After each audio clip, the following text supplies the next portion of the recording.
दिल्ली के inspiration academy द्वारा परीक्षा 2024 a series of full syllabus examination class 9, 10th, 11th, 12th का एग्जाम लेने के लिए रोहिणी के माउंट आबू स्कूल में परीक्षा लेने का आयोजन किया गया, जिससे कि 10th और 12th क्लास के बच्चों का एग्जाम को लेकर डर को भगाया जा सके और तैयारी पूरी की जा सके। देखिए हमारी खास खबर में। आज इंटरनेशनल जो बच्चों का एग्जाम दिया जा रहा है, तो क्या लगता है फाइनल एग्जाम होने हैं, बोर्ड के एग्जाम भी होने हैं? हाँ जी, ये तरीका ठीक है, इससे बच्चों को कुछ सीखने को मिलेगा और अच्छा एग्जाम दे पाएंगे जब फाइनल एग्जाम आएगा या बोर्ड का एग्जाम आएगा। नहीं एक्चुअली क्या होता है कि बच्चे को जो है ना एक एग्जामिनेशन फीवर होता है, एग्जामिनेशन मेनिया होता है।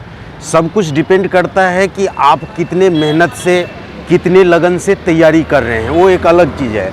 अब आप जब बार बार आते हैं एग्जामिनेशन देते हैं तो आप एग्जामिनेशन फीवर से, एग्जामिनेशन एक मेनिया होता है, सबसे पहले तो दूर हो जाता है और आप एक हैबिचुअल हो जाते हैं कि how I have to face the examination. आज जो बच्चा आपका एग्जाम देने अंदर गया, इस तरह का जो एग्जाम होता है बहुत कम इंस्टीट्यूट में जो करवाते हैं, तो क्या लगता है इससे बेहतर जो बच्चा जब फाइनल एग्जाम हो गया, बोर्ड के एग्जाम आते हैं तो बेहतर कर पाते हैं? हाँ, इससे बेहतर कर पाते हैं। इससे प्रैक्टिस हो पाती है बच्चों की कि पहले से हमें ऑफलाइन टेस्ट, कई बच्चे ऑनलाइन टेस्ट भी देते हैं, तो उससे ऑफलाइन जो रियलिटी में जाके नीट में कैसा एक्सपीरियंस होगा, हमें एग्ज़ाम फियर भागता है इससे जब हम ऑफलाइन जाके टेस्ट देते हैं, और ये बहुत फ़ायदेमंद होता है हमारे लिए। नीरज जी, आज जो यहाँ स्कूल में एग्जाम रखा गया 9, 10th, 11th, 12th, हाँ जी, ये जो प्रोसीजर है क्या है, ये प्रोसीजर बताएंगे प्रोसीजर के बारे में? एक्चुअली दिल्ली के अंदर बहुत सारे इंस्टीट्यूट्स हैं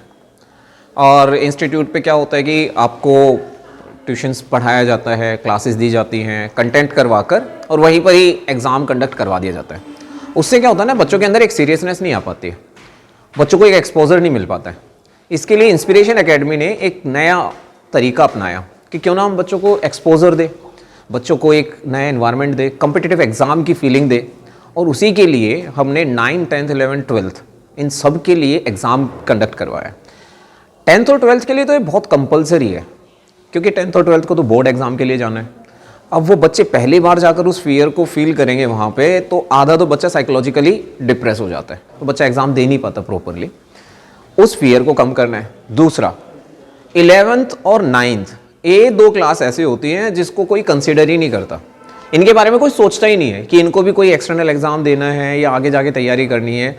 इनकी सीरियसनेस को इंस्पिरेशंस एकेडमी ने समझा है और इनको भी प्रॉपर उतना ही एक्सपोजर दिया गया है जितना कि बाकी 10th और 12th को दिया जाता है, क्योंकि हमारी CBSE जो है ना वो 10th और 12th को ही फोकस करके रखती है। 9th और 10th के बीच में क्या हो जाती है, दिक्कत आ जाती है, फिर बच्चा पहली बार बोर्ड को फेल करता है या फेस करता है तो उसको दिक्कतें आती हैं।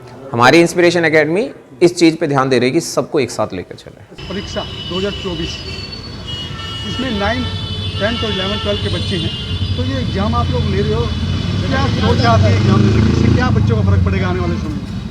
ये एग्ज़ाम बहुत क्रूशल होता है बोर्ड जो क्लासेस होती हैं उनके लिए। 10th एंड 12th अगर एक बार ये एग्ज़ाम देती हैं तो उनको बोर्ड का एक्सपोजर पहले से ही मिल जाता है।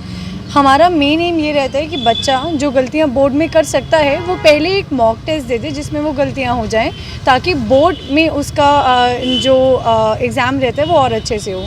9th और 11th के रखवाने का हमारा मेन जो है वो एम ये रहता है कि बच्चा 9th में अगर इस सीरियसनेस को देख लेता है तो 10th में वो अपनी पढ़ाई के लिए जो है और भी ज़्यादा अच्छे से मेहनत करना स्टार्ट कर देता है।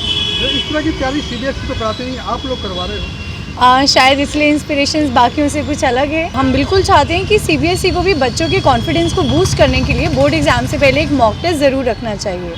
अच्छा, कहीं ना कहीं बच्चों का कॉन्फिडेंस बढ़ता है एग्जाम से पहले, कहीं ना कहीं वो डर है वो ख़त्म होता है। बिल्कुल, अगर आप कोई बहुत बड़ा स्टेप लेने जा रहे हैं, इवन जब हम एग्ज़ाम स्कूल्स के अंदर कोई भी फंक्शन की तैयारी करते हैं तो उससे पहले हम मेन स्टेज पे उतरने से पहले प्रैक्टिस ज़रूर करते हैं, तो यही प्रैक्टिस बहुत ज़रूरी होती है ताकि स्टेज पे आप जो करें वो बेस्ट हो। मेरा नाम नंदिनी है और मैं बायोलॉजी फैकल्टी हूँ इंस्पिरेशंस एकेडमी पे। मैम, आज जो एग्जाम हो रहा है, हाँ जी, एग्जाम से कितना फ़र्क पड़ने वाला है बच्चों को आने वाले एग्जाम से? सर हमने यहाँ पे जो एग्ज़ाम कंडक्ट कराया है ना, हम चाहते हैं कि हमारे बच्चों की पूरी 100% तैयारी हो जाए, चाहे वो अपने स्कूल के पेपर के लिए बैठे या बोर्ड के पेपर के लिए बैठे। बट हमारे बच्चे हमें ये बताते हैं कि मैम जब भी हम पेपर देने बैठते हैं ना तो हम पेपर में घबरा जाते हैं, चाहे हमारी कितनी भी अच्छी तैयारी क्यों ना हो। तो ये पेपर हम उनको एक तरह से इस तैयारी के लिए दे रहे हैं, इस प्रैक्टिस के लिए दे रहे हैं कि जब भी वो स्कूल में पेपर करने बैठे तो उनका ये डर गायब हो जाए और वो अच्छे से अपना आराम से पेपर कर सके। तो 9 से लेके 12 तक के जितने भी बच्चे हैं अपने सारे सब्जेक्ट्स के प्रैक्टिस पेपर्स हमारे पास यहाँ पे दे रहे हैं इस स्कूल में। किस प्रकार का कॉन्फिडेंस बच्चों में डेवलप होने जा रहा है? सर, जो कॉन्फिडेंस डेवलप होएगा वो ये है कि जैसे जब हम एक चीज़ को बार बार करते हैं, जैसे अगर हम पेपर मल्टीपल टाइम्स अटेम्प्ट करते हैं, मल्टीपल बार हम उस माहौल, उस एनवायरनमेंट में बैठते हैं, तो we get adapted to that environment और उससे हमें फिर डर नहीं लगता। तो जब बच्चे इस एनवायरनमेंट को अडेप्ट कर लेंगे, they will not be afraid of any kind of exam. बहुत ही अच्छा था। I got an exposure to the new questions और जो मेरी हिचक थी बोर्ड्स के लिए वो भी खुल गई।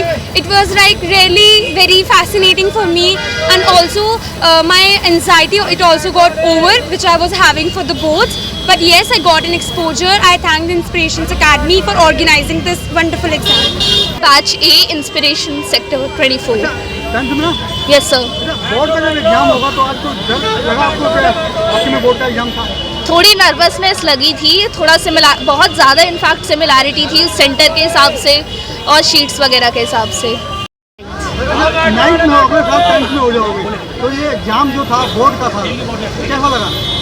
I mean, it was a great experience, knowing that this will help me in the future and somehow is connected. Board का है इस बार, जी हाँ, कैसा एक्सपीरियंस रहा है? मेरा एक्सपीरियंस अच्छा रहा। मेरे को काफ़ी सारे नए क्वेश्चंस के बारे में पता चला, एक्सपोजर भी मिला कि क्वेश्चंस कैसे आ सकते हैं। OMR भरना भी आया और काफ़ी सारी नई चीज़ें सीखने को मिली। कुछ डर होता है, बोर्ड का एग्जाम है, 10वीं का है, 12वीं का है, हाँ। कुछ लगा अंदर? हाँ, ऐसे ही हो गए बोर्ड्स के एग्ज़ाम, तो थोड़ा आइडिया मिल जाता है कि मतलब 10th में अगर बोर्ड होगा तो ऐसे अंदर जाना है, ऐसे स्टडी प्लान है, तो मतलब एक ब्रीफ इन्फॉर्मेशन मिल जाती है। अच्छा लगता है ऐसे करके। हाँ डर दूर होता है? हाँ जो एक खौफ होता है, डर दूर होता है? हाँ, स्टार्टिंग में होता है, पर एक बार सेटल होने के बाद जब पेपर स्टार्ट कर देते हैं फिर नहीं होता। कौन सी क्लास है बता? 10th। अच्छा, बोर्ड का एग्जाम होने वाला है आपको, कैसा एक्सपीरियंस रहा आज आपका? बहुत अच्छा था। लगा था बोर्ड का एग्जाम है? हाँ, तो क्या क्या सामने फेस आई, दिखते क्या? मतलब OMR भरवाया था और भी बहुत कुछ देखा था, लाइक कैसे फिल करनी है डिटेल्स। तो डर था किसी तरह का? नहीं, बताया था सब कुछ मैम ने, तो डर तो नहीं था। पता नहीं। तो एक नया एक्सपीरियंस था, हाँ तो अच्छा लगा? हाँ, अच्छा भी लगा और एक तो डर भी लग रहा था। डर भी लगा। कहीं ना कहीं तैयारी है बोर्ड के एग्जाम की? हाँ, तैयारी तो अच्छे से हुई क्योंकि बिल्कुल उसी पैटर्न में हुआ था। पैटर्न वही था। आप बताओ अपना नाम? नियति, कौन सी क्लास है? 10th class. कैसा रहा एक्सपीरियंस आज का? एक्सपीरियंस अच्छा था। थोड़ा सा नर्वसनेस था क्योंकि पहली बार था, OMR वगैरह अलग ही थोड़ा पैटर्न था, मतलब बोर्ड का पैटर्न, तो थोड़ी तैयारी भी हो गई और हल्का सा डर लगा था, पर फिर बाद में अभी धीरे धीरे आदत हो जाएगी। तो जब फाइनल बोर्ड का एग्जाम देने जाओगे 10th का, उस वक्त तो डर नहीं लगेगा जी जो आज लगा? नहीं, उस वक्त नहीं लगेगा, तब तक तैयारी हो जाएगी। रेहान धवन, क्लास 10। कैसा रहा आज का सारा एक्सपीरियंस? अवेसम एक्सपीरियंस बढ़िया रहा? बहुत बढ़िया। पेपर किस तरह का था? अच्छा था, पेपर में कोई दिक्कत था? एवरेज लेवल का पेपर था, बहुत अच्छा था, कोई डिफिकल्टी भी नहीं आई। सर ने हेल्प करी। पूरा पेपर किया आपने? Yes sir. सर थोड़ी हेल्प करेंगे? मतलब सारी हेल्प में, जैसे OMR शीट भरने में, इन सब चीज़ों में, जैसे फर्स्ट टाइम हमने भरा तो बोर्ड में कोई दिक्कत नहीं आएगी फॉर्चुनेटली। तो कुछ टाइम कम लगेगा है? Yes sir. Priyanshi, 10th class.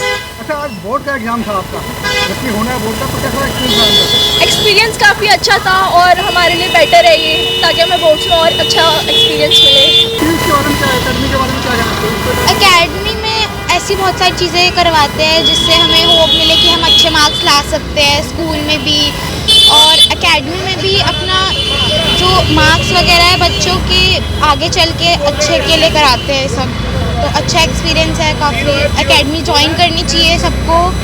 और एक्सपीरियंस है? बढ़िया एक्सपीरियंस था, मतलब जो एनवायरनमेंट होता है बोर्ड के एग्ज़ाम में वैसा फील हुआ आज, और थोड़ा कॉन्फिडेंस भी मिला कि बोर्ड में आगे क्या करना है, कैसे होगा ये सब। कहीं ना कहीं आपने पहले क्या किया, सबसे पहले स्टार्टिंग में क्या किया?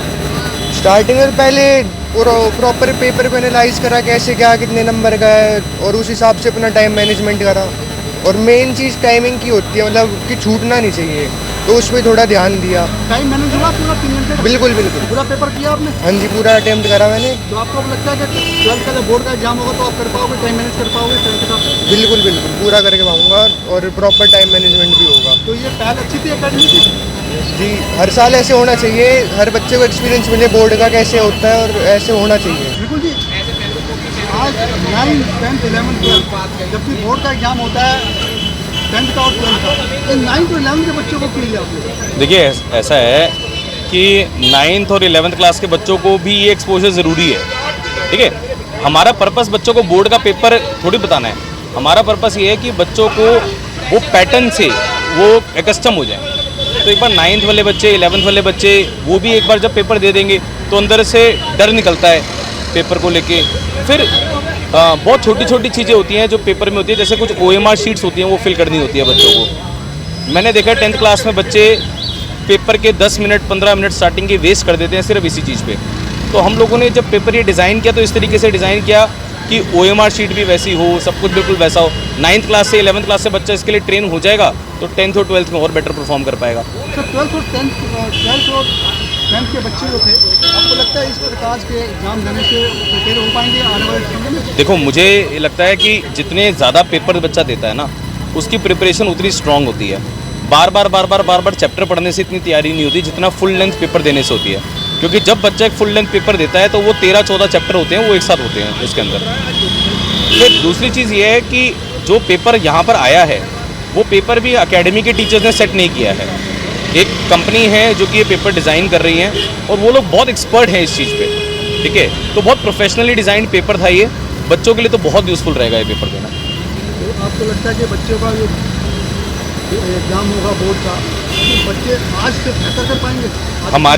हमारी तो दिन रात यही दुआ है, ठीक है। हम तो भगवान से जब भी प्रे करते हैं अपने लिए नहीं मांगते, बच्चों के लिए मांगते हैं कि हाँ भाई बच्चों का जो नंबर आए वो अच्छे नंबर आए, ठीक है। तो आई होप कि इससे तो डेफिनेटली उनका रिज़ल्ट एनहेंस होगा। अभी हम इसका रिज़ल्ट भी 3-4 दिन के अंदर हम डिक्लेयर कर देंगे, बच्चों को बहुत जल्दी बता देंगे, उनको उनकी गलतियाँ बताएंगे और उसके बाद भी करीब 1.5 महीना है हमारे पास उनके बोर्ड एग्ज़ाम तक वर्क करने का, तो उस ड्यूरेशन में उनका रिजल्ट इंप्रूव होगा। इसका मतलब बच्चे मेंटली और फिजिकली दोनों तरह से तैयार हो जाते हैं तो एग्जाम के लिए बोर्ड। यस, बस यही हमारा मोटिव है कि बच्चों को किसी तरीके से ना बोर्ड का ये जो डर है ना कि किसी और जगह पे जाके पेपर देना है, एक अलग तरह का पेपर है, ठीक है, एक अलग पैटर्न का पेपर है, ना उनको पैटर्न नया लगे, ना उनके कहीं और जाने का डर हो, ठीक है, कैसे पहुंचना होता है, क्या क्या चीज़ें कैरी करनी होती हैं, ये सब कुछ पता लग जाएगा उन्हें। यानी डर खत्म कर दें, डर के आगे जीत है। हाँ बिल्कुल, डर के आगे जीत है सर। डर है ना जो, वो आदमी को सक्सेसफुल होने में बहुत बड़ी रुकावट है। Fear is one of the greatest factors which inhibits the process of growth. और हमने ऑब्जर्व किया है कि जो 10वीं के बच्चे हैं जो बोर्ड में जाते हैं वो डर की वजह से बहुत नंबर खो जाते हैं, दे लूज मार्क्स इन अ वे। तो हमारी ये जो मॉक प्लेटफॉर्म देने की एक सिस्टम शुरू की है, राइट, इससे वो डर भगेगा, right, they will be able to come over their fears and they will be able to score better, they will be able to achieve more success in near future. Sir time management कहीं ना कहीं इसमें आ रहा आता है, वो manage हो पा रहा बच्चों का, सबसे बड़ा फैक्टर है इसके। इसीलिए टाइम मैनेजमेंट एक इम्पॉर्टेंट फैक्टर होता है बच्चों का। हर एग्जाम में, स्पेशली बोर्ड एग्जाम में थोड़ा नर्वस हो जाते हैं वो, they are not able to complete the paper in the stipulated time. So हमने ये मॉक एग्जाम इसीलिए करा ताकि they are able to get a good practice of it and they are able to score good marks in their board exam in a way.